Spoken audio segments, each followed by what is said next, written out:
Think and Grow Rich. This video is based on key insights from the book Think and Grow Rich by Napoleon Hill. Introduction. Napoleon Hill begins by sharing the story of Edwin C. Barnes, a man who relentlessly pursued a partnership with Thomas Edison.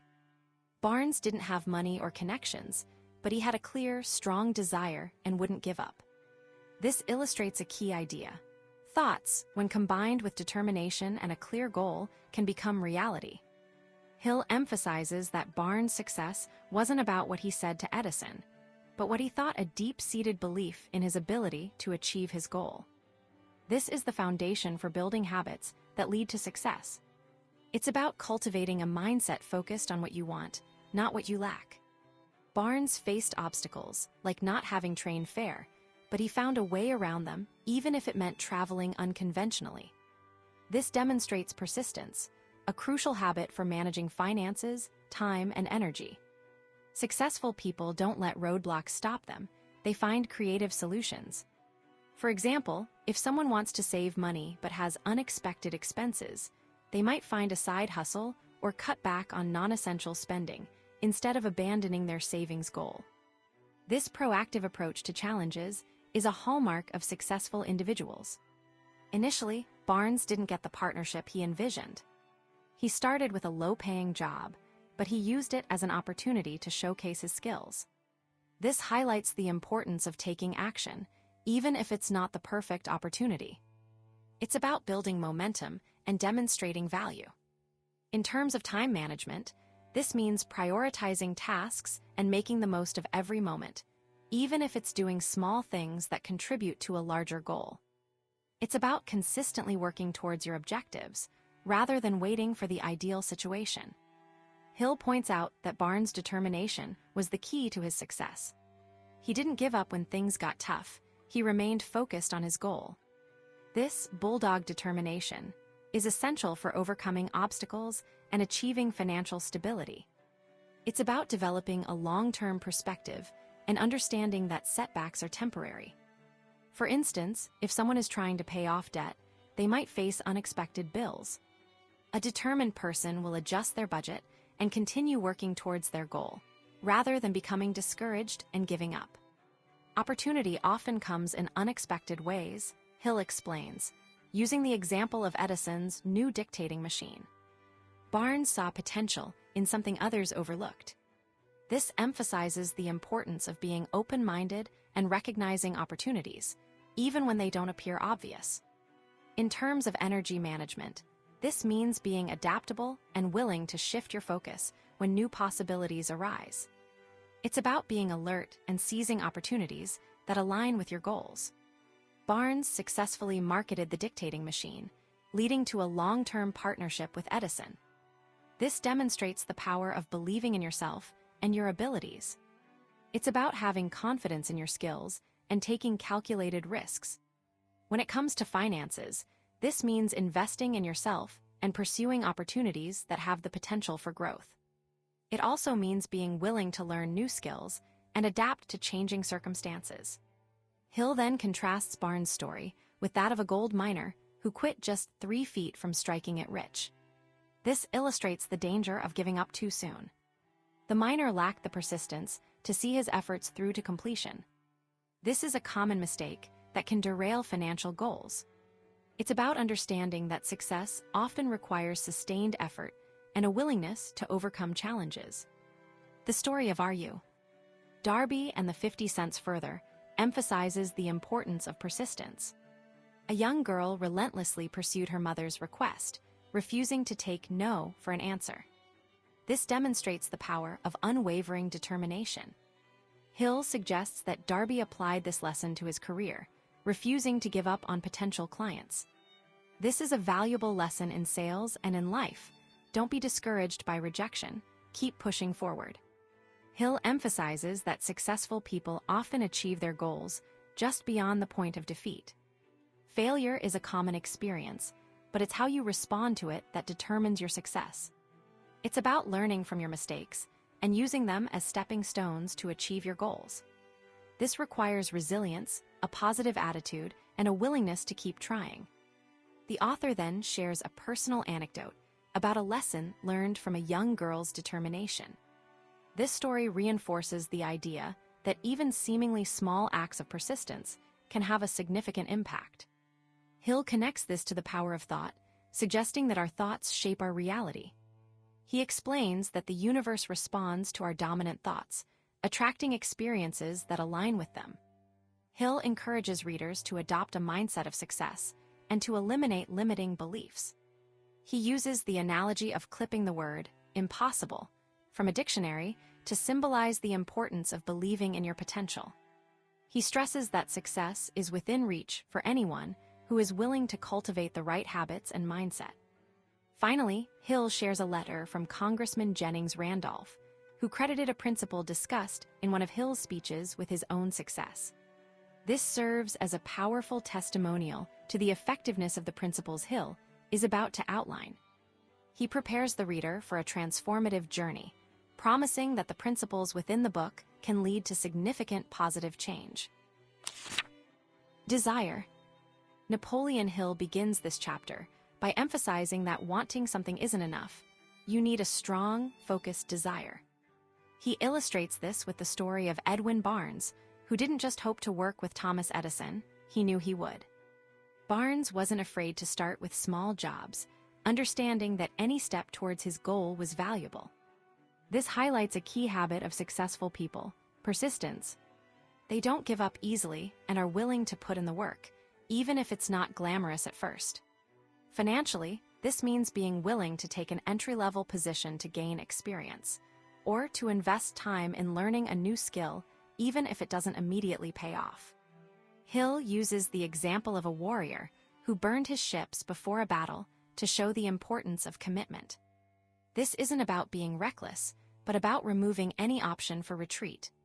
When you're fully committed to a goal, you're more likely to focus your energy and resources on achieving it. In terms of time management, this means saying no to distractions and prioritizing tasks that directly contribute to your goals. For example, if your goal is to save money, you might commit to packing your lunch instead of eating out, even if it's less convenient. The story of the Chicago merchants after the fire demonstrates the power of unwavering belief.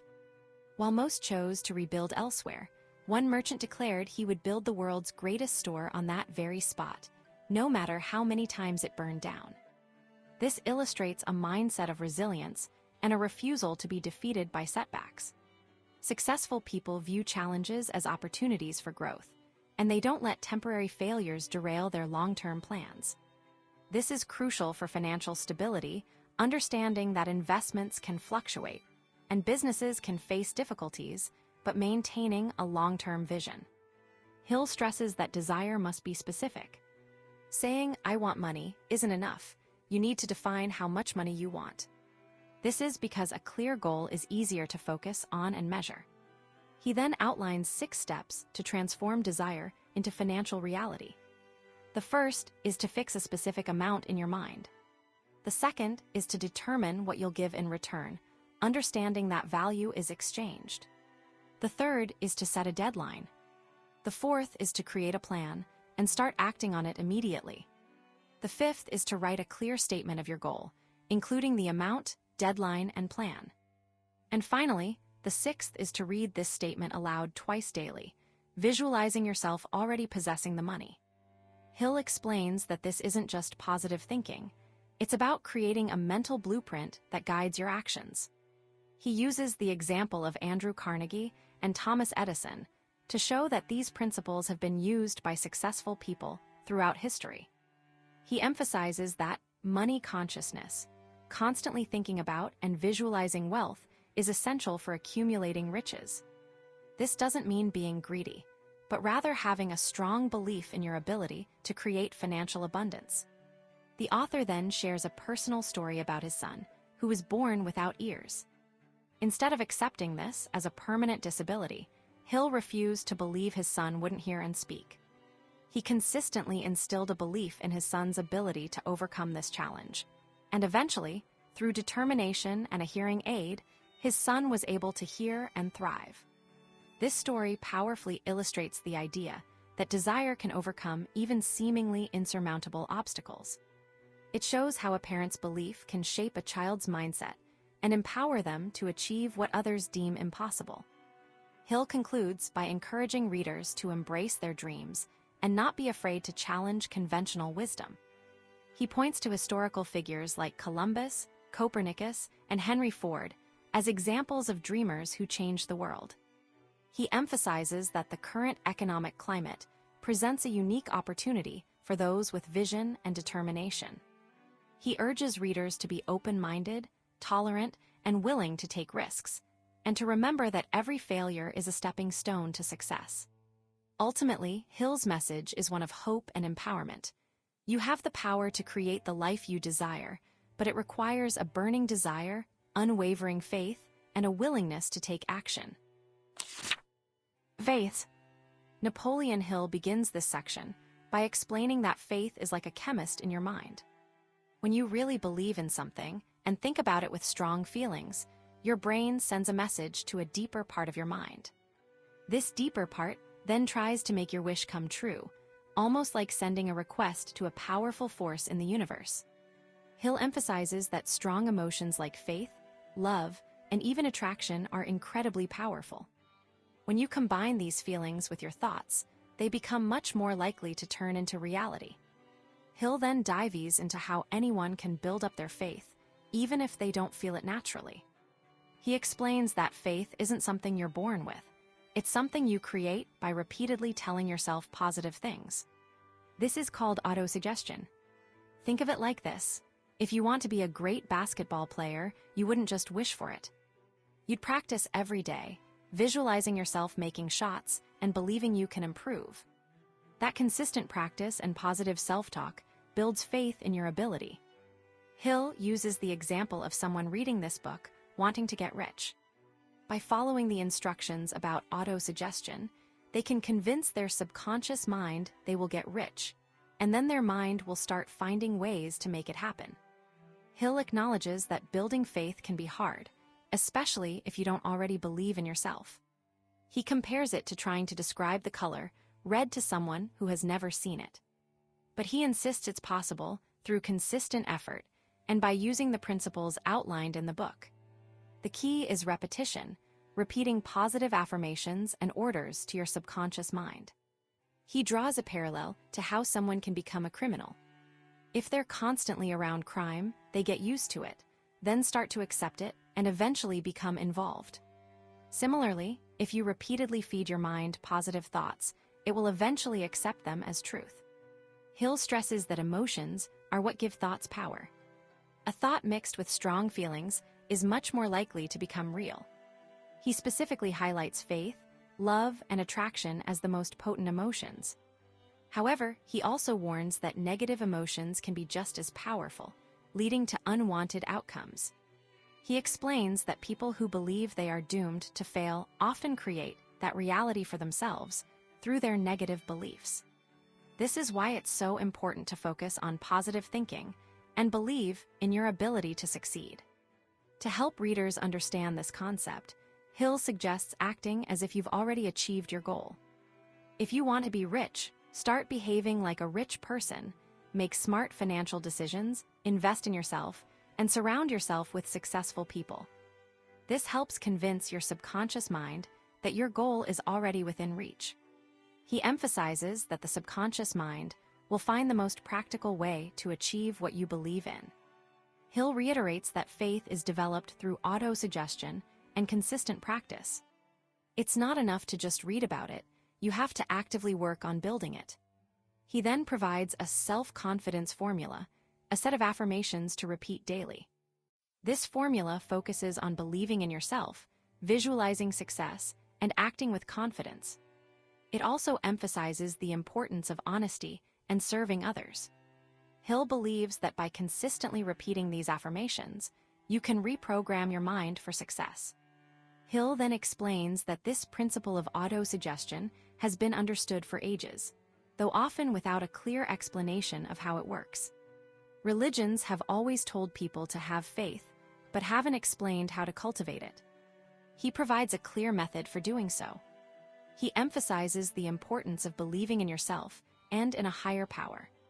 He then offers a series of statements about faith, that it gives life, power, and action to thoughts, that it's the starting point of all wealth, and that it's the antidote to failure. Hill explains that thoughts mixed with emotion become magnetic, attracting similar thoughts from the universe. He uses the analogy of radio waves, explaining that just as many different radio stations can broadcast at the same time, the universe is filled with both positive and negative vibrations. Your mind attracts the vibrations that match your dominant thoughts. Therefore, it's crucial to fill your mind with positive thoughts and beliefs. He reinforces the idea that you can plant seeds of ideas in your mind through repetition, and these seeds will grow into reality. Hill encourages readers to take control of their mental environment and build self-confidence through autosuggestion. He provides a detailed formula for building self-confidence, emphasizing the importance of persistence, visualization, and positive self-talk. He warns against negative thoughts and beliefs, explaining that they can lead to misfortune and failure. He uses the example of a man who committed suicide through negative suggestion, demonstrating the power of the mind to create its own reality. Finally, Hill uses the story of Charles M. Schwab and the creation of United States Steel to illustrate the power of an idea combined with faith. Schwab's vision, combined with his ability to convey that vision to others, resulted in a billion-dollar corporation. Hill emphasizes that riches begin as thoughts, and that faith removes limitations. He concludes by stating that poverty and wealth are both created by our thoughts, and that the only limits we face are the ones we impose on ourselves. Autosuggestion. Napoleon Hill explains that a key step toward achieving riches lies in understanding and using autosuggestion, essentially, talking to yourself in a way that influences your mind. He describes it as a way to communicate between your conscious, thinking mind and your subconscious mind, which controls your actions. The thoughts you allow to dominate your conscious mind, whether good or bad, are passed on to your subconscious through this process, and that's what shapes your reality. Hill emphasizes that your conscious mind acts like a gatekeeper, deciding what information gets through to your subconscious. You have control over this, but most people don't realize it, which is why they struggle financially. He uses the analogy of a garden. If you don't plant good seeds, positive thoughts, weeds, negative thoughts will take over. Autosuggestion is the tool you use to plant those good seeds, feeding your mind with thoughts that lead to success. The author revisits the 6 steps from the previous chapter on desire, reminding readers to repeatedly read their written statement of desire aloud, vividly imagining already having the money. This isn't just about saying the words. It's about feeling the emotion of already possessing what you want. He cautions against simply repeating phrases like, "I am getting better and better," without genuine belief, because the subconscious mind only responds to thoughts filled with emotion. Think of it like this. If you're trying to convince someone of something, they're more likely to believe you if you sound passionate and sincere. Hill stresses that consistent effort is crucial. Developing the ability to influence your subconscious mind isn't easy, and it requires persistence. It's not a shortcut, and you can't cheat the process. The reward, a money consciousness, is worth the effort, but you have to be willing to put in the work. He argues that simply being smart or clever isn't enough. You need to actively train your mind to attract wealth. This method isn't based on luck. It works for anyone who consistently applies it. The author explains that the power of autosuggestion increases when you can intensely focus on your desire, making it an all-consuming obsession.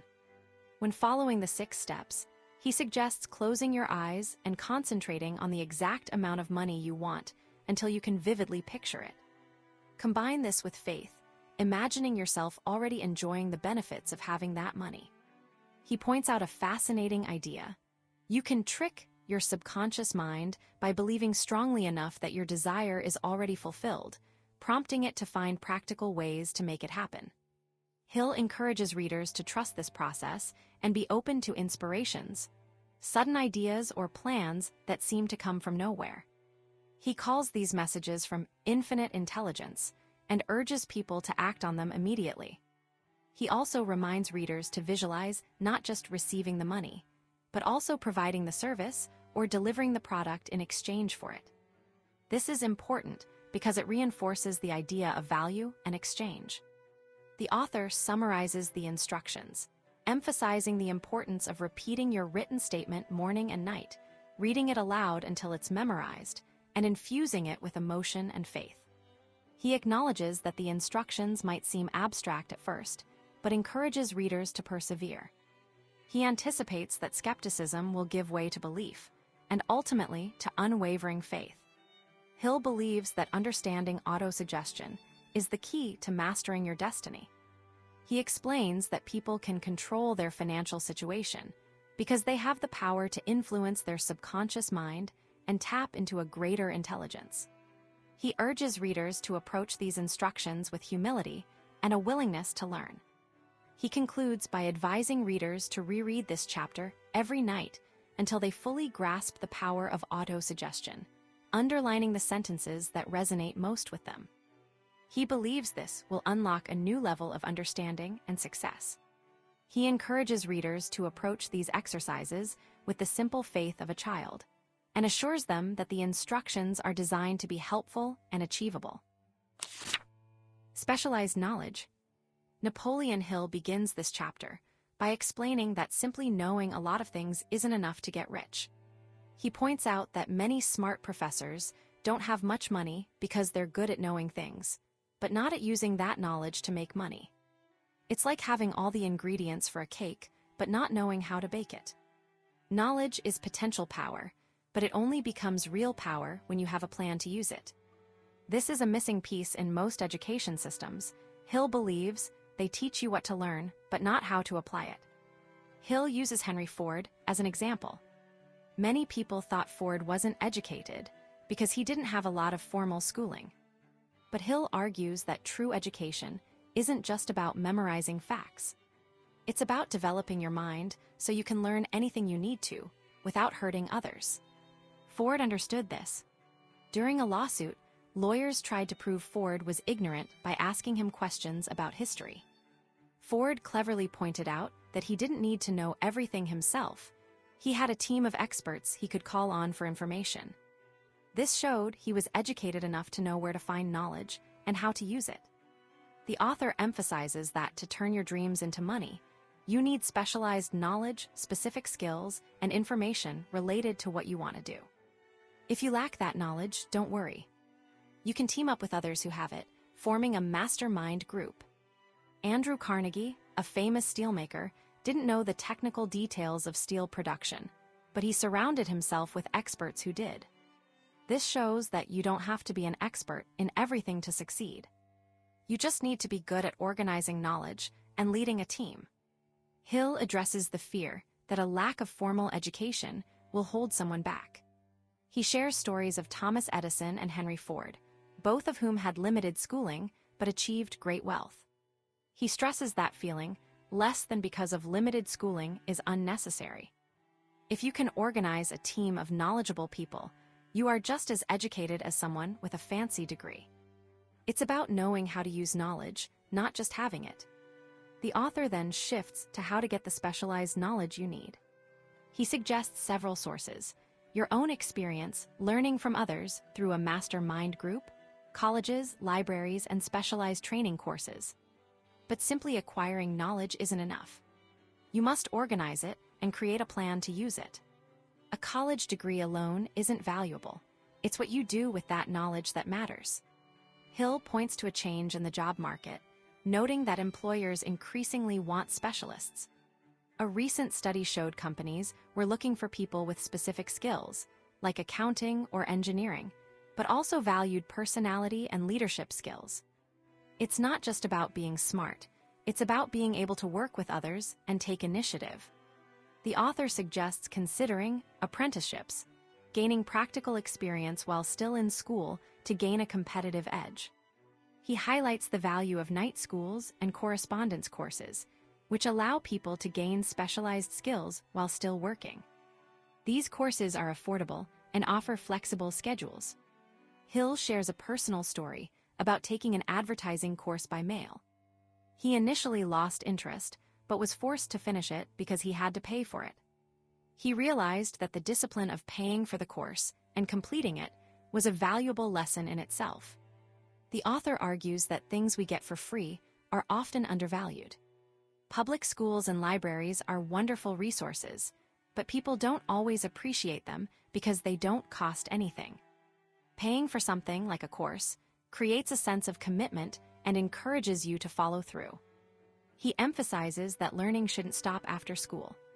Successful people are always seeking new knowledge related to their goals. Hill then introduces the story of a salesman who lost his job during the Depression. He took an accounting course and started a business keeping books for small merchants. He eventually built a successful business with a fleet of mobile accounting offices. This illustrates how specialized knowledge, combined with imagination, can lead to success. He then proposes a similar idea, a service that helps people market their skills and find better jobs. He shares how a woman helped her son create a detailed plan to showcase his abilities, which led to a high-paying job. The author stresses the importance of planning and presenting yourself effectively. Starting at the bottom isn't always the best approach. It's better to aim higher and demonstrate your value from the beginning. He uses the example of Dan Halpin, who started in a low-level sales job but quickly rose through the ranks by taking initiative and surrounding himself with successful people. Hill emphasizes that success is often about habit, the habit of continuous learning, planning, and taking action. He concludes by encouraging readers to seek specialized knowledge and use it to create a better future for themselves. Imagination. Napoleon Hill begins by explaining that imagination is like a workshop inside our minds where all plans are made. He believes everyone has the ability to turn their thoughts into reality, and this is a great time to develop that skill because the world is changing so quickly, giving us lots of new ideas. In the past 50 years, people have discovered and used more of nature's power than in all of history before that. We've learned to fly like birds, talk to people across the world instantly, and even study the sun up close.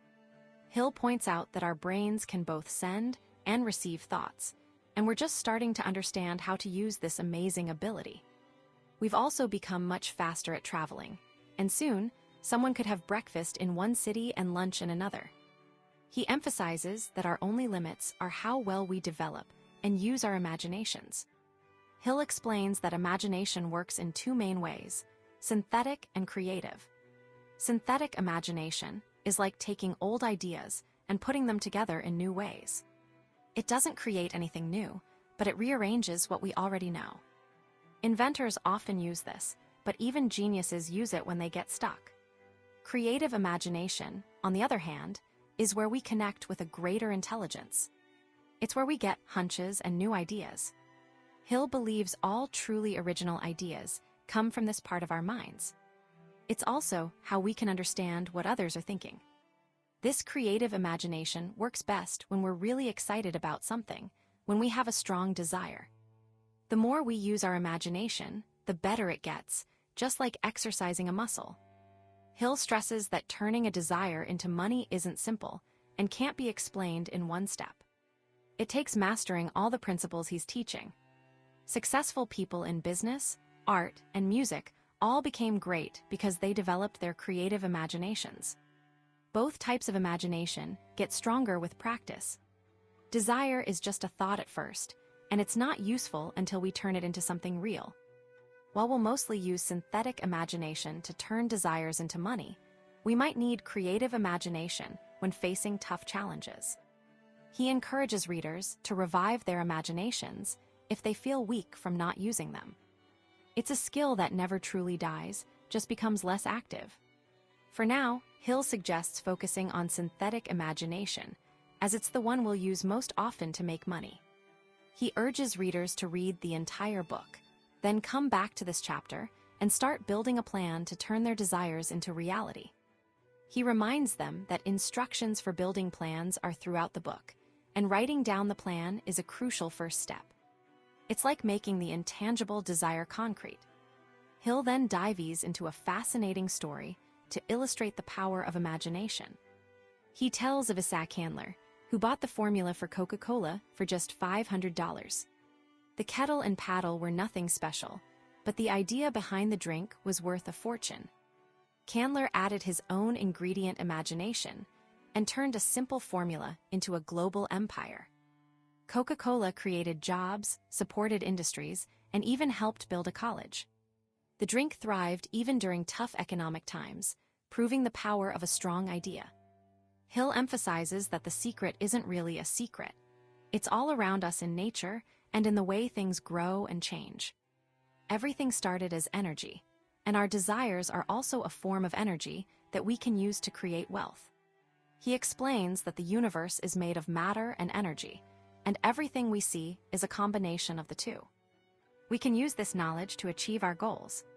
Hill encourages readers not to get discouraged if they don't understand everything right away.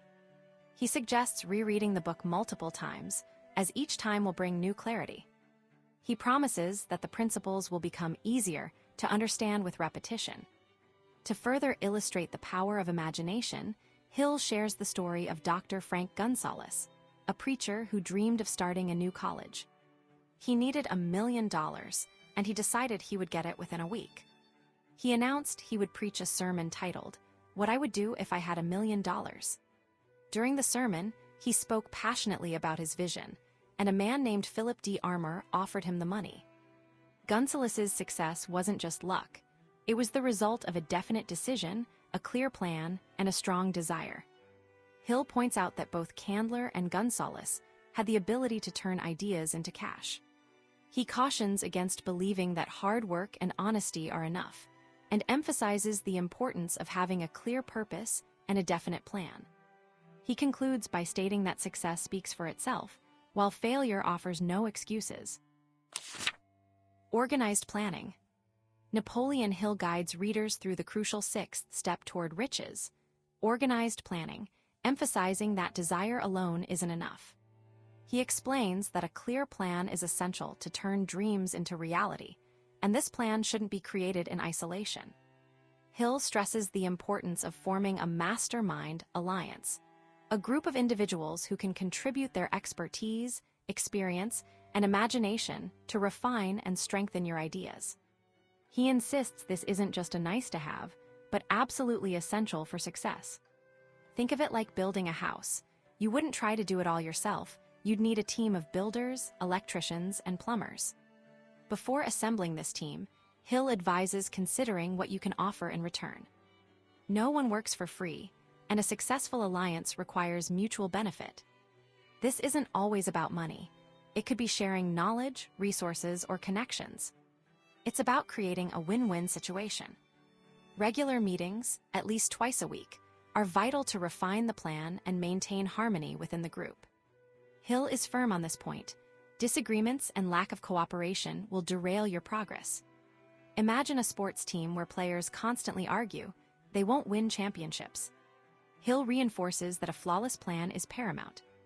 No one possesses all the knowledge and skills needed to achieve great wealth alone. Every successful person has relied on the collaboration of others. He uses Thomas Edison as an example, highlighting that even a genius like Edison failed 10,000 times before perfecting the light bulb.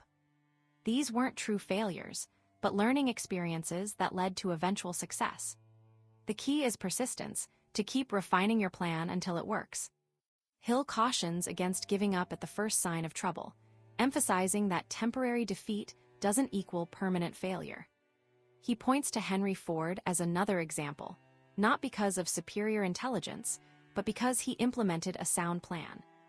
Many others with greater education failed to achieve similar success because they lacked a workable strategy. Your achievements are directly tied to the quality of your planning. Hill shares the story of Samuel Insull, who lost a fortune because he failed to adapt his plan to changing economic conditions. This illustrates the importance of being flexible and willing to revise your approach when necessary. He powerfully states that a person isn't truly defeated until they give up in their own mind. Hill then shifts focus to marketing personal services, recognizing that many begin their journey to wealth with nothing but their skills and ideas. He divides people into leaders and followers, emphasizing that leaders earn significantly more. While being a follower isn't shameful, he encourages readers to strive for leadership. He outlines 11 key attributes of a leader: unwavering courage, self-control, a sense of justice, decisiveness, planning ability, a willingness to go above and beyond, a pleasing personality, empathy, attention to detail, responsibility, and cooperation. These aren't innate qualities, but skills that can be developed. Hill contrasts leadership by consent, inspiring and motivating others, with leadership by force, which he argues is unsustainable. He predicts a shift towards cooperative leadership, where employers and employees work together as partners, sharing in the profits.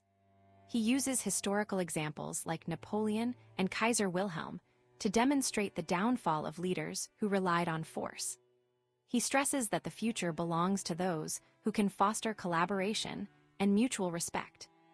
Finally, Hill identifies 10 major causes of failure in leadership, including disorganization, unwillingness to do humble work, expecting pay for knowledge rather than results, fearing competition from followers, lacking imagination, selfishness, intemperance, disloyalty, emphasizing authority over inspiration, and failing to cooperate. He concludes by highlighting emerging fields where new leadership is needed: politics, banking, industry, religion, education, and journalism, and encourages readers to seize these opportunities. He provides a detailed guide on how to present oneself effectively when seeking employment, emphasizing the importance of a well-prepared brief outlining qualifications and references. Hill urges readers to adopt a QQS formula: quality, quantity, and spirit in their work, and to regularly analyze their strengths and weaknesses to continuously improve. Decision. Napoleon Hill begins this section by pointing out a surprising truth. A major reason people fail isn't a lack of smarts or opportunity, but a lack of decision-making skills. After studying over 25,000 people, he found that being unable to decide what to do and when was a top reason for failure. It's like standing at a crossroads, unsure which path to take and ending up going nowhere. The opposite of this, quickly and confidently making decisions, is a habit of successful people. Hill explains that successful people don't just make decisions, they stick to them. They think things through, decide on a course of action, and then don't change their minds easily. Think of it like setting a destination in a GPS. You enter where you want to go, and the GPS stays focused on that goal, even if there are detours. He uses Henry Ford as an example. Ford stubbornly continued making the Model T, even when everyone told him it was outdated. While maybe he waited a little too long to change it, his firm decision-making ultimately led to huge success. It's better to be steady and sure than to flip-flop constantly. A big problem Hill identifies is letting other people's opinions control your choices. He calls opinions cheap commodities because everyone has them, and most aren't worth much. It's easy to let friends, family, or even what you read in the newspaper tell you what to do, but that's a recipe for failure. If you're always asking others what you should do, you'll never develop your own desires or goals. Imagine trying to build something amazing with instructions from a dozen different people. It would likely end up a mess.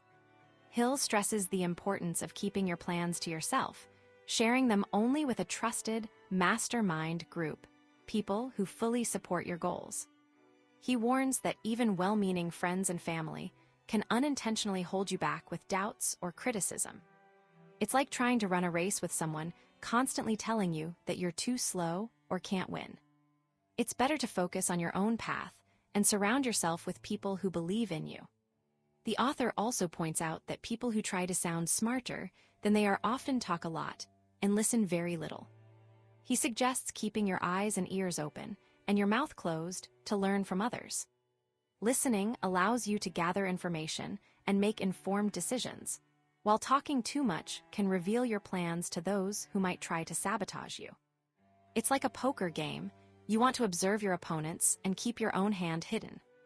Hill emphasizes that every person you meet is also trying to succeed. Sharing your plans too freely could mean someone else beats you to your goal. He suggests a simple rule: tell the world what you intend to do, but first show it. In other words, focus on taking action and achieving results, rather than bragging about your plans. Actions speak louder than words. To illustrate the power of decisive action, Hill recounts the story of the American Revolution. He argues that the courage to make difficult decisions was the real force behind America's freedom. He highlights figures like Samuel Adams, John Hancock, and Thomas Jefferson, who were willing to risk everything, even their lives, for their beliefs. Their decision to declare independence wasn't easy, but it was a powerful one that changed the course of history. Hill explains that the decision to fight for freedom wasn't made overnight. It started with small acts of defiance and grew into a coordinated effort through the formation of a mastermind group. These leaders communicated, planned, and supported each other, creating a powerful force that ultimately overcame the British Empire. He draws a parallel to the Bible, stating that when two people agree on a goal, it's more likely to be achieved. The author stresses that the same courage and determination needed to win a revolution are also needed to achieve personal success. He encourages readers to analyze the events leading up to the Declaration of Independence and learn from the example of those who dared to dream of a better future. He reminds us that the power to achieve our goals lies within us, waiting to be unleashed through strong desire, clear decisions, and unwavering faith. Finally, Hill emphasizes that successful people make decisions quickly and confidently. He suggests that schools should teach students how to make decisions, as it's a crucial skill for life. He points out that many people end up in jobs they don't like simply because they lack the decisiveness to plan a career and choose an employer. He concludes by urging readers to develop the habit of making definite decisions and to have the courage to pursue their dreams. Persistence. Napoleon Hill explains that sticking with things, or persistence, is super important if you want to turn your dreams into money. It's not just about wanting something, it's about really wanting it and not giving up when things get tough. He says successful people aren't usually cold-hearted, but they have a strong will and they use it to keep going, even when it's hard. Think about Henry Ford. People sometimes thought he was harsh, but really, he just didn't quit until his ideas worked. Most people give up easily when they face problems. But the people who become really successful, like Ford, Carnegie, Rockefeller, and Edison, kept pushing forward until they reached their goals. Hill compares persistence to carbon in steel. It's something that makes everything stronger. Building wealth isn't easy, and it usually takes using all the ideas in this book, but you have to keep at it. Hill checks in with the reader because he knows a lot of people start reading self-help books, but don't actually do what they say. He says the first real test of your persistence comes when you start following the 6 steps from Chapter 2. If you haven't already set a clear goal and made a plan, you might read this book and then go back to your normal life without changing anything. He's seen this happen a lot. But persistence can be learned, and the stronger your desire, the easier it will be. It all starts with wanting something badly enough. A small desire leads to small results, just like a small fire doesn't create much heat. If you're struggling with persistence, you need to make your desire stronger. Hill urges readers to go back to Chapter 2 and start working through the steps right away. How excited you are to do those steps will show you how much you truly want to achieve your goals. If you feel indifferent, it means you haven't fully developed a money mindset yet. Hill believes that money goes to people who are ready to receive it, just like water flows to the ocean. This book can help you change your thinking so you attract wealth. If you're weak in persistence, he suggests joining a mastermind group, a group of supportive people who can help you stay motivated. He also recommends using the techniques from the chapters on auto-suggestion and the subconscious mind to create a clear picture of your goal in your mind. Once that picture is strong, it will be easier to keep going. Your subconscious mind is always working, even when you're asleep. But just trying these techniques sometimes won't work. You need to practice them consistently until they become habits. That's the only way to develop the right mindset for wealth. Poverty attracts people who think like they're destined to be poor, and wealth attracts people who think like they're destined to be rich. You have to actively create a money consciousness. Hill emphasizes that without persistence, you're likely to fail before you even begin. With persistence, you'll succeed. He uses the example of a nightmare to illustrate how persistence works. When you're stuck in a nightmare, you start by regaining control of small muscles, like your fingers, and then gradually move to larger muscles until you can finally wake up.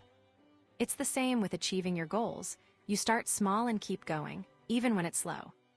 Having a good support group, a mastermind, can be incredibly helpful. Some successful people became persistent because they had to be. They were driven by difficult circumstances and had no choice but to keep going. There's no substitute for persistence. It's the key to success, and it will give you confidence when things get tough. Hill points out that those who don't give up are often rewarded for their persistence. It's like there's a hidden force testing people, and those who keep trying eventually succeed. The world cheers them on, but the real test is the persistence itself. Those who can't pass the test simply don't make it. But those who do receive not only their desired outcome, but also the satisfaction of knowing they overcame challenges. Hill shares that persistence isn't always glamorous. He uses the example of Broadway, the famous theater district in New York City, as a place where many people go to chase their dreams, but only a few succeed. Broadway doesn't give handouts, it rewards those who refuse to quit. He tells the story of Fannie Hurst, a writer who received 36 rejection slips before finally getting published. She didn't give up, and eventually, publishers were eager to work with her. He also mentions Kate Smith, a singer who sang for years without pay before becoming a star. Both women showed incredible persistence, and it paid off. Hill stresses that persistence is a state of mind that can be developed. It's based on several factors, including knowing what you want, having a strong desire, believing in yourself, having a plan, having accurate knowledge, cooperating with others, having willpower, and making persistence a habit. Hill then lists 16 signs of a lack of persistence, like procrastination, lack of interest in learning, indecision, blaming others, and giving up easily. He encourages readers to honestly assess themselves and identify their weaknesses. He also discusses the fear of criticism, which he believes is a major obstacle to success. Many people let others control their lives because they're afraid of what others will think. He shares his own experience of being afraid of criticism when Andrew Carnegie suggested he write this book. He almost talked himself out of it, but he realized that he needed to take action. Hill emphasizes that the only break you can rely on is one you create yourself through persistence. He concludes by reminding readers that persistence is the key to mastering difficulties and achieving success. He shares stories of people like Mohammed, Henry Ford, and Thomas Edison, who all demonstrated incredible persistence. He believes that persistence taps into a powerful force that helps people overcome obstacles and achieve their dreams. Ultimately, persistence is about knowing what you want, believing in yourself, and never giving up. Power of the Mastermind. Napoleon Hill begins this chapter by emphasizing that having a plan isn't enough. You need the power to actually do the plan. He defines power as organized and smart knowledge, meaning knowing something isn't enough, you have to know how to use it. This power comes from working with others, sharing ideas, and supporting each other to reach a common goal. It's not just about having money now, but also keeping it once you have it, and that takes power too. Hill explains where we get knowledge. First, there's a kind of universal intelligence that we can tap into with imagination. Second, we can learn from everything people have already discovered, which is found in books and schools. Finally, we can find new knowledge through experiments and research. But putting all this knowledge together and making it work is hard to do alone. That's where the mastermind comes in. The mastermind is when two or more people work together, sharing their knowledge and energy to achieve something specific. Hill insists that no one can become truly powerful without using this principle. He's already given instructions on how to create plans, and now He says that finding the right people to work with is half the battle. The mastermind has two parts, an economic part and a psychic part. The economic part is simple. Having smart, helpful people around you gives you an advantage. Think of a basketball team. One great player can't win alone, they need teammates. But the psychic part is more mysterious. Hill believes that when minds connect in harmony, they create a third, invisible force, a kind of combined intelligence. He uses the idea of energy and matter to explain this. Everything is made of energy, and our brains are like batteries that absorb energy from the universe. Just like more batteries create more power, more brains working together create more thought energy. This extra energy is available to everyone in the group. Hill points to Andrew Carnegie, a famous steelmaker, as an example. Carnegie surrounded himself with 50 advisors and credited his success to their combined power. He noticed this pattern in the lives of other successful people too. He argues that this is the only way to achieve great power. To illustrate further, Hill brings up Henry Ford. Ford started with nothing, poverty, lack of education. But he quickly changed his life by connecting with brilliant people like Thomas Edison, Harvey Firestone, and Luther Burbank. He absorbed their knowledge and energy, which helped him become incredibly successful. Hill explains that people tend to become like those they spend time with, especially when there's a strong connection. Hill then discusses Mahatma Gandhi, a leader who inspired millions to work together peacefully. Gandhi's power wasn't about force, but about getting a huge number of people to cooperate. Hill emphasizes how difficult it is to get even two people to agree and work together, making Gandhi's achievement even more remarkable. The most powerful source of knowledge, Hill says, is infinite intelligence. When people work together harmoniously, they can tap into this source. He cautions against relying solely on our senses, as they can be unreliable. Infinite intelligence, on the other hand, is always accurate. Hill clarifies that this isn't about religion, but about achieving financial success. He encourages readers to really think about what he's saying, to let the ideas sink in. He compares attracting money to attracting someone you love. It takes effort, desire, persistence, and a good plan.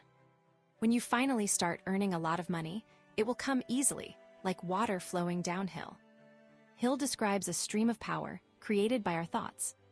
Positive thoughts lead to wealth, while negative thoughts lead to poverty.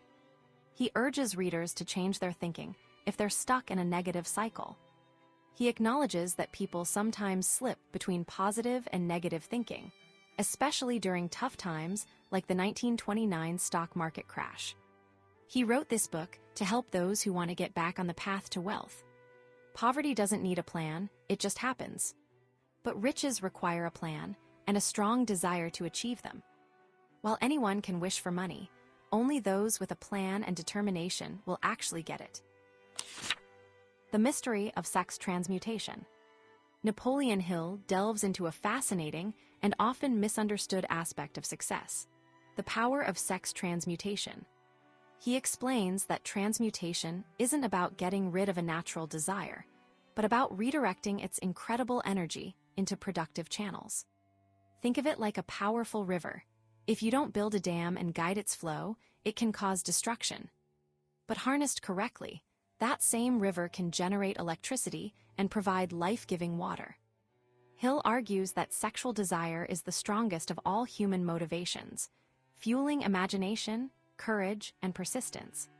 When this energy is channeled into creative pursuits, it can unlock genius. The author emphasizes that this isn't about suppressing a natural urge, but about giving it a constructive outlet. He points out that many great achievements throughout history have been inspired by a strong emotional connection with another person, often a romantic one. This isn't simply about physical attraction, but about the intense energy and motivation that comes from deep emotional connection.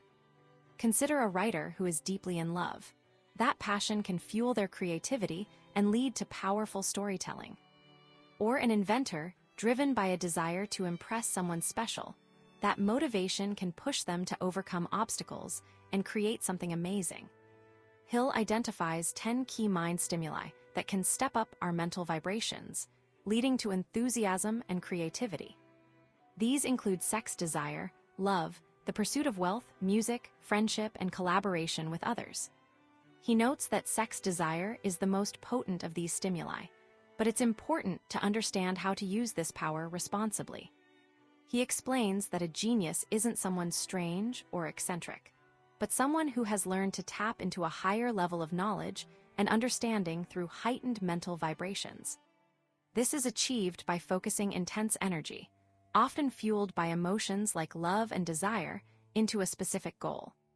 The author introduces the concept of a sixth sense, creative imagination, as the key to unlocking this potential. He describes it as a direct link to a source of infinite intelligence, allowing us to access ideas and insights beyond our normal thinking. This isn't about magic, but about training our minds to operate at a higher frequency. Think of it like tuning a radio. When you tune it to the right frequency, you can receive a clear signal. Similarly, when we stimulate our minds through positive emotions and focused intention, we can access a wealth of knowledge and creativity. Hill shares observations from his research, noting that many successful people were highly sexed individuals who learned to transmute that energy into achievement. He also points out a pattern. Many great leaders were inspired by a woman. This isn't to say that women are solely responsible for men's success, but that the emotional connection and motivation they provide can be a powerful catalyst. He cautions against excess, comparing overindulgence in sex to the dangers of alcohol or drugs. Just as too much of a harmful substance can damage the body, excessive sexual activity can drain energy and hinder creativity. The author explains that most people don't reach their peak potential until after the age of 40. This is because it takes time to learn how to manage and transmute our energies effectively. He suggests that the years between 30 and 40 are crucial for developing this skill, as love and sex energies begin to harmonize. He emphasizes the importance of cultivating positive emotions and avoiding negative ones, as emotions have a powerful chemical effect on the mind. He uses the analogy of a chemist mixing elements. The right combination can create something beneficial, while the wrong combination can be harmful. Hill concludes by highlighting the power of love, romance, and sex as a driving force for achievement. He stresses that a healthy balance of these emotions is essential for a fulfilling life and successful career. He notes that men are naturally motivated to please women, and a woman who understands this can have a profound influence on her partner's success. Ultimately, Hill's message is one of empowerment. We all have the potential for greatness, but it requires understanding and harnessing the powerful forces within us. The subconscious mind. Napoleon Hill explains that the subconscious mind is like a super-organized filing cabinet inside your head. Every thought, every feeling, everything you experience through your senses gets stored there. It doesn't judge what it keeps, just collects it all. The amazing part is you can intentionally put ideas into this cabinet: plans, dreams, goals, and your subconscious will work to make them real. But it works best when those ideas are tied to strong feelings, like believing you can actually achieve them. Think of it like this: if you just think about cleaning your room, it probably won't happen. But if you feel motivated and excited about having a clean room, you're much more likely to do it. Hill stresses that understanding this connection is key to success, especially when combined with the steps outlined earlier in the book about setting clear goals and making plans. Your subconscious mind is always working, even when you're asleep, searching for ways to turn your desires into reality. It's like having a powerful helper that's constantly on the job, but you need to give it clear instructions. It doesn't control itself, but you can tell it what to focus on. He suggests revisiting the techniques of autosuggestion, which involve repeatedly telling yourself positive affirmations to help program your subconscious mind for success. The author believes the subconscious mind is the bridge between our everyday thoughts and a larger, almost limitless source of intelligence. It's how we can tap into something bigger than ourselves to achieve amazing things. It's the part of us that can take an idea and turn it into something real, and it's also the pathway for prayer, allowing us to connect with a higher power. Hill admits that this topic is a bit mysterious, as we don't fully understand how the subconscious mind works, but its potential is enormous. Hill emphasizes that once you accept the power of your subconscious, you'll understand why it's so important to be clear about what you want and to write down your goals. This isn't just about making a to-do list. It's about giving your subconscious mind a specific target to work towards. He also reminds readers to be patient and persistent, as it takes time to develop the habit of directing your subconscious mind. It's like learning a new skill. You won't be perfect at it right away. He repeats ideas from earlier chapters on faith and autosuggestion, because these are crucial for influencing your subconscious. Your subconscious mind is always receiving information, whether you realize it or not. It's constantly bombarded with thoughts from various sources. If you don't actively fill it with positive desires, it will fill itself with whatever else comes along, which could be negative thoughts and fears. Hill uses the example of sex transmutation, explaining that energy from that source can be redirected towards positive goals. The key is to consciously choose what you feed your subconscious mind. Imagine your mind is a garden. You can plant beautiful flowers, positive thoughts, or weeds, negative thoughts. Which garden do you want to cultivate? Hill believes that everything starts as a thought. Before anything is created, it must first be imagined. The imagination, when focused, can create plans and purposes that lead to success. But these thoughts need to be combined with faith and then planted in the subconscious mind. This mixing of faith and imagination is essential for turning dreams into reality. It's like baking a cake. You need the right ingredients, thoughts, and faith, and the right process, imagination, to create something delicious, success. The author uses the poetry of Ella Wheeler Wilcox to illustrate this point. Our thoughts have power and will return to us. Positive thoughts attract positive outcomes, while negative thoughts attract negative outcomes. Your subconscious mind acts like a magnet, attracting experiences that match the thoughts you dwell on. Hill explains that the subconscious mind responds more strongly to thoughts that are filled with emotion. There are 7 major positive emotions: desire, faith, love, sex, enthusiasm, romance, and hope, and 7 major negative emotions: fear, jealousy, hatred, revenge, greed, superstition, and anger. He stresses that positive and negative emotions can't coexist in the mind at the same time. You must choose which one will dominate. By practicing positive emotions, you can create a habit of thinking positively, which will influence your subconscious mind and attract success. Hill cautions that even a single negative thought can derail your progress. He suggests that people often turn to prayer only when everything else has failed, and they do so with fear and doubt, which are the very emotions that hinder their prayers from being answered. Hill proposes that prayer is most effective when it's filled with faith and a clear vision of what you desire. He envisions a future where the science of prayer is understood and taught, and where people approach a higher power with confidence and positivity. He points to how our understanding of the world has evolved over time, from fearing lightning to harnessing its power, and from believing in a void between planets to discovering the energy that connects everything. He believes the same progress can be made in understanding the connection between our minds and infinite intelligence. Hill emphasizes that there are no barriers to this connection, only the need for patience, faith, persistence, understanding, and a sincere desire to communicate. He dismisses the idea of paid prayers or relying on others to communicate for you, stating that the connection must be direct and personal. Your thoughts must be transformed into a spiritual vibration through faith before they can be received by infinite intelligence. He compares this process to radio communication, where sound waves are stepped up to travel through the air and then stepped down to be heard again. The subconscious mind acts as the translator, converting your thoughts into a form that infinite intelligence can understand and responding with guidance and inspiration. The brain. Napoleon Hill begins this chapter by explaining a fascinating idea. Our brains are like radio stations, both sending and receiving thoughts. Over 20 years ago, Hill worked with brilliant inventors like Dr. Alexander Graham Bell and Dr. Elmer R. Gates. and they discovered that every brain gives off and picks up on mental vibrations, much like a radio broadcasts and receives signals.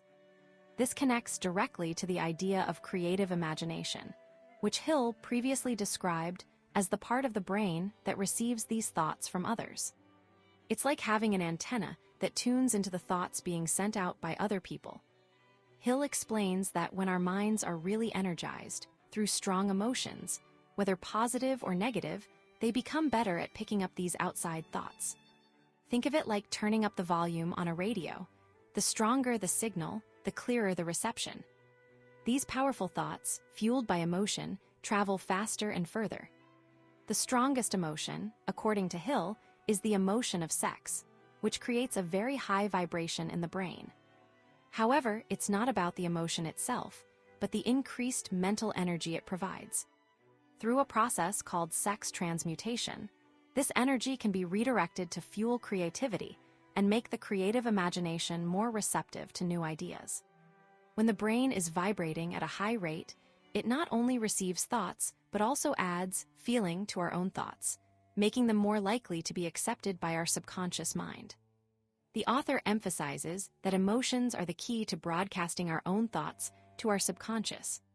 The subconscious mind is the sending station, and the creative imagination is the receiving set. To use this mental broadcasting system, Hill says we need three things: the subconscious mind, the creative imagination, and autosuggestion.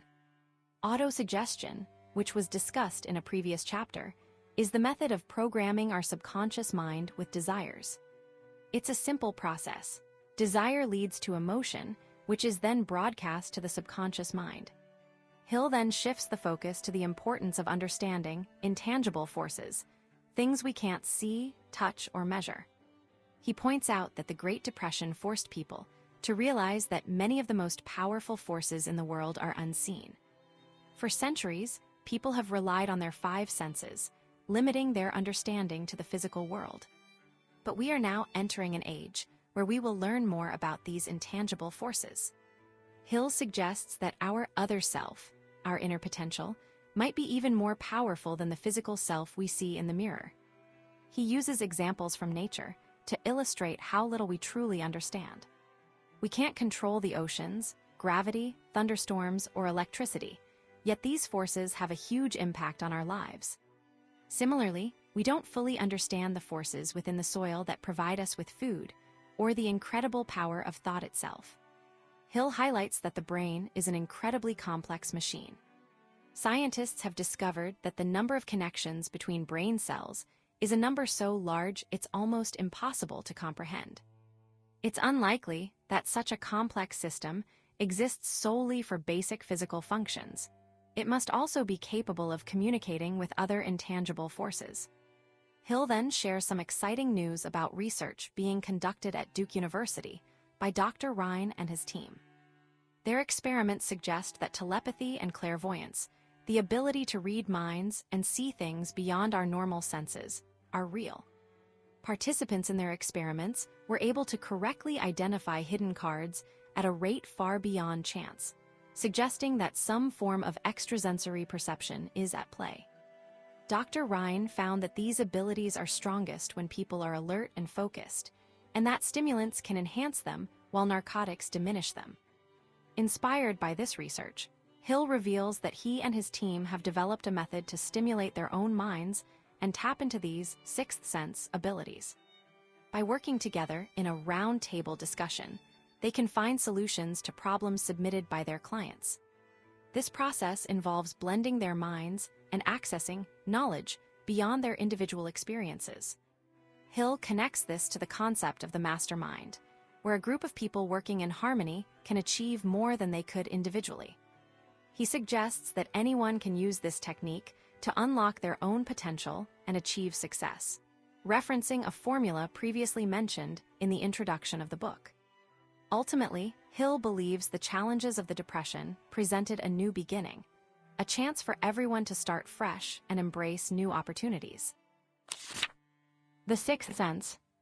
Napoleon Hill presents the sixth sense as the highest level of achieving success, but emphasizes it can only be understood after mastering the previous 12 principles. He describes this sixth sense as a connection to a greater intelligence, a sort of inner voice or receiving set that delivers ideas and warnings. These arrive as hunches or inspirations, and Hill believes it's the bridge between a person's mind and a universal mind. He suggests that developing this sense can provide guidance, warn of danger, and reveal opportunities. Hill acknowledges this concept might sound unbelievable, but insists it's based on his own experiences. He isn't talking about miracles, but about natural laws we don't fully understand yet. He explains that a powerful intelligence exists throughout everything, driving growth and order in the universe, and this intelligence can be harnessed to achieve personal goals.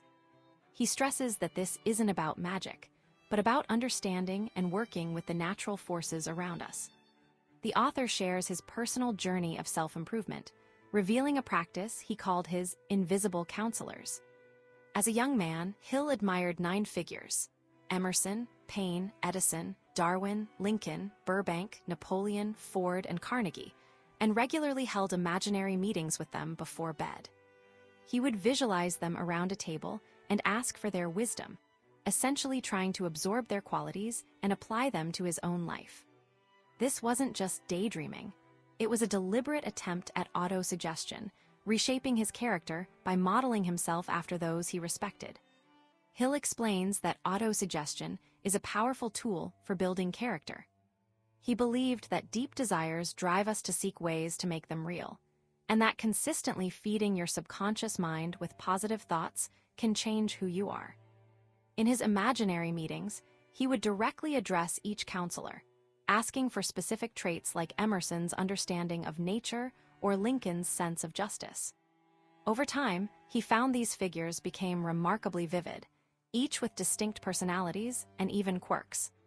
Lincoln, for example, was always late, while Burbank enthusiastically discussed his experiments. These experiences, Hill admits, were strange, and he initially hesitated to share them. However, he found that these imaginary interactions sparked creativity, encouraged him to think boldly, and provided guidance during difficult times.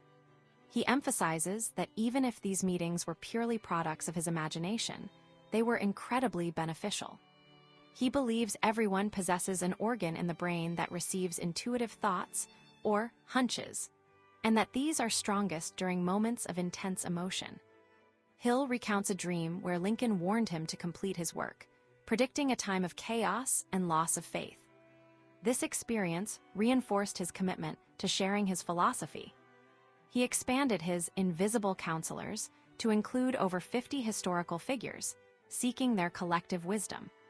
He acknowledges that this practice might seem unusual, but he encourages readers to try it, emphasizing that the benefits lie in the mental stimulation and the power of imagination. He points out that great leaders throughout history likely tapped into a similar source of intuition. The author concludes by stating that the sixth sense isn't something you can simply turn on, but develops through consistent practice of the other principles in the book. He believes it typically emerges later in life, after years of self-reflection and meditation. He assures readers that they can still benefit from the book even if they don't fully grasp this concept, especially if their goals are primarily material. However, for those seeking deeper understanding and fulfillment, the sixth sense offers a path to unlocking their full potential. Hill encourages readers to revisit this chapter periodically, allowing their minds to absorb its message over time and to embrace the power of imagination and intuition. He ends by preparing the reader for the next chapter, which will focus on overcoming fear. How to outwit the 6 ghosts of fear. Napoleon Hill begins the final chapter by emphasizing the importance of preparing your mind before attempting to use the principles discussed throughout the book. He believes 3 key obstacles, indecision, doubt, and fear, must be overcome first. Hill explains these aren't separate issues, but rather connected, with indecision often leading to doubt, which then blossoms into full-blown fear. He uses the analogy of a seed growing into a plant to illustrate how these negative thoughts can develop unnoticed and become powerful forces hindering success. The author stresses that mastering these inner enemies is crucial, not just for financial gain, but for overall well-being. He points out that many people were struggling with the fear of poverty during the Great Depression, and with the fear of death during wartime, demonstrating how widespread these fears can become. Hill argues that fear isn't a concrete thing, but a state of mind, and therefore controllable. He uses the example of doctors who aren't afraid of disease and therefore rarely contract it, to show how a mindset can protect against negative outcomes. He explains that our thoughts are powerful and can shape our reality, both consciously and unconsciously. Hill identifies 6 basic fears that plague humanity: fear of poverty, fear of criticism, fear of ill health, fear of loss of love, fear of old age, and fear of death. He suggests that most people struggle with a combination of these, but understanding them is the first step to overcoming them. He explains that these fears aren't random. They have roots in our history and instincts. For example, the fear of poverty stems from a long history of people taking advantage of each other, and the fear of criticism comes from a time when expressing unpopular opinions could have serious consequences. The author dedicates a significant portion of the chapter to the fear of poverty, calling it the most destructive of all. He describes how this fear can paralyze reason, imagination, and self-confidence, ultimately leading to failure. Hill argues that poverty and riches are opposing paths, and choosing one means rejecting the other. He emphasizes the importance of having a clear desire for wealth and a plan to achieve it. He challenges readers to decide exactly what riches mean to them and to commit to pursuing them. He warns that indecision will lead to poverty, while a firm commitment to wealth will pave the way for success. Hill then dives into the fear of criticism, explaining how it controls many people's actions. He points out how fashion trends are driven by this fear. People conform to avoid being judged. He argues that this fear can stifle individuality and prevent people from speaking their minds. He uses the example of people hiding their true beliefs to avoid criticism, even when those beliefs are based on reason and evidence. He stresses that criticism is often unnecessary and can be harmful, especially when it comes from parents or those in positions of authority. The author continues by discussing the fear of ill health, explaining how it can be self-fulfilling. He describes how worrying about getting sick can actually make you sick. He uses the example of a doctor who changed a patient's environment and introduced a charming nurse, leading to a remarkable recovery, to illustrate the power of positive thinking. He emphasizes that a positive mindset can strengthen the body's natural defenses. Hill then addresses the fear of loss of love, suggesting it's particularly strong in women due to societal expectations and the potential for infidelity. He also discusses the fear of old age, linking it to concerns about poverty, ill health, and loss of attractiveness. Finally, he tackles the fear of death, arguing that it's often fueled by religious dogma and a lack of understanding about what happens after death. He suggests that accepting death as a natural part of life can alleviate this fear. Throughout the chapter, Hill emphasizes the importance of controlling your thoughts and resisting negative influences. He warns against listening to discouraging people and encourages readers to surround themselves with positive influences. He introduces the concept of a 7th basic evil, susceptibility to negative influences, and provides a detailed self-analysis test to help readers identify their weaknesses. He stresses that self-awareness is crucial for overcoming these obstacles. Hill concludes by reminding readers that they have the power to control their own minds and, therefore, their own destinies. He encourages them to use this power to create a life filled with success, happiness, and fulfillment. He warns against making excuses and emphasizes the importance of taking responsibility for one's own actions. He ends with a hopeful message, reminding readers that they have the potential to achieve anything they set their minds to. And that brings us to the end of our summary of this book. I hope you found it insightful and valuable. If you enjoyed this video, hit like and subscribe for more. Your support helps us bring you more great content. Thanks for watching.